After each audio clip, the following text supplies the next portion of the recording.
Bonjour à tous, bienvenue dans cette nouvelle vidéo. Aujourd'hui, nous allons parler de la lettre H. Comme vous savez, en français, il existe deux types de H, le H muet et le H aspiré. Mais il est très important de les distinguer.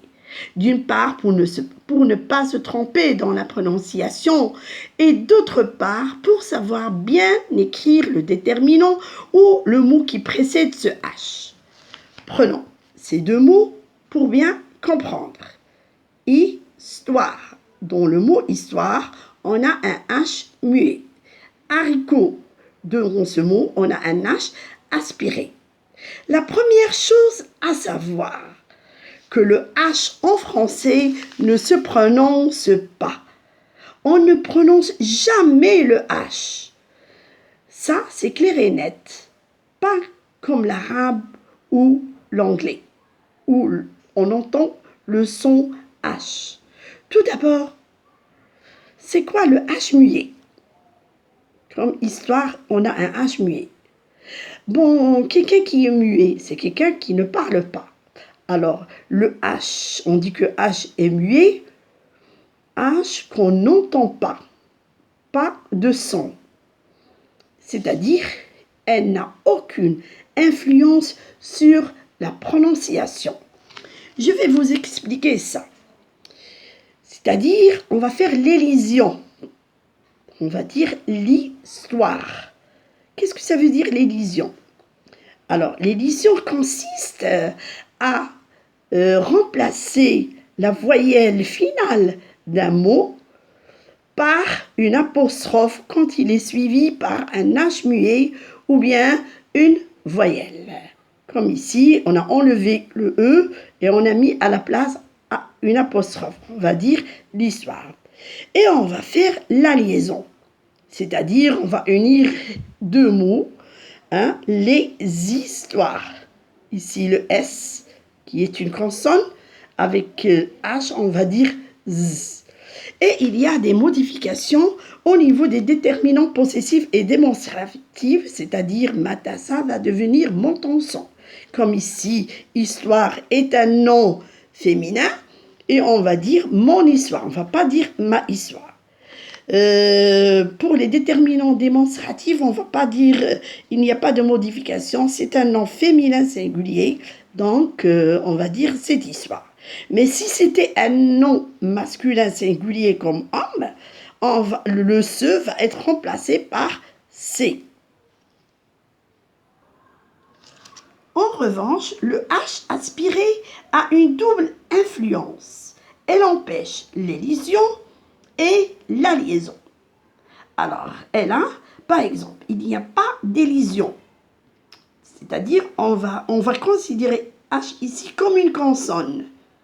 Alors, on va dire le haricot. C'est pas l'haricot, non. Le haricot. Pas de liaison. On ne va pas dire les haricots. Non, les haricots. Pas de liaison. Et il n'y a aucune modification au niveau des déterminants. Alors, résumons tout ce qu'on venait de dire. On dit que le H est muet quand on peut faire l'élision au singulier et la liaison au pluriel. Et on dit que le H est aspiré quand on ne peut faire ni d'élision ni de liaison. Prenons quelques exemples. Habitude. Bon, ça c'est un H muet, donc on va faire l'élision. L'habitude. On va faire la liaison, les habitudes. Et là, habitude est un nom féminin, ma va être remplacé par mon habitude, cette habitude. Prenons un autre exemple, hôpital.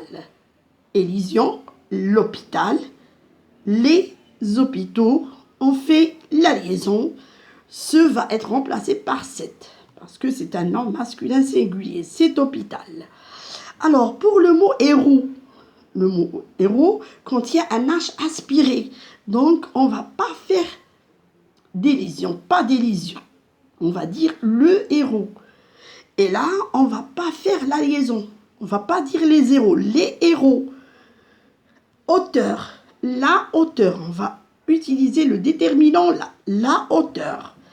Elle n'a pas de liaison. On ne va pas dire on, o. H, la, H. Donc, on va utiliser un déterminant, la. Elle n'a pas de liaison, les H. Handicapé, le handicapé, on ne dit pas l'handicapé, non, c'est une faute. Le handicapé. Et là, on ne fait pas de liaison, les handicapés, non, on dit les handicapés.